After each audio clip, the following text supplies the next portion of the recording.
আজকে খুবই নতুন একটা প্রযুক্তি আপনাদেরকে দেখাবো। ভিডিওটি শেষ পর্যন্ত দেখুন। তার আগে একটি অত্যাধুনিক দুধ দহন মেশিন দেখাবো, যেটা সাইলেন্ট মোড বা শব্দ অনেক কম হয়। এই দুধ দহন মেশিনে দুধ দহন করলে কি উপকার হয়? গোয়ালা যখন একটি বাড়ি থেকে আরেকটি বাড়ি দুধ দহন করে যায়, তার হাতে ফোলা রোগের জীবাণু ছড়ায়, সেটা কিন্তু এখানে বন্ধ হবে। একটি শ্রমিক বা দুধ দহনকারীর যে পেশি শক্তি এবং সময়, সেটাও এখানে কিন্তু কম লাগবে।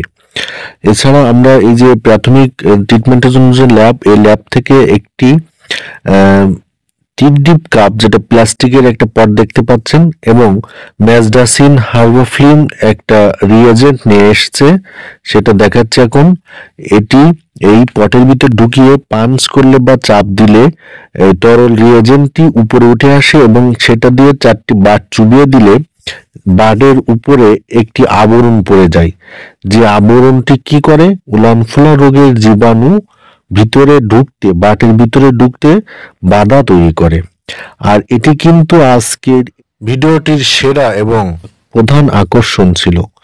এটা অনেকেই জানে না এই প্রযুক্তিটা, এবং এটি খুবই কিন্তু কার্যকরী একটি প্রযুক্তি। আপনারা দেখতে পাচ্ছেন এরকম আবরণ পড়ে গেছে। আবার একটু দেখুন খেয়াল করে, এই যে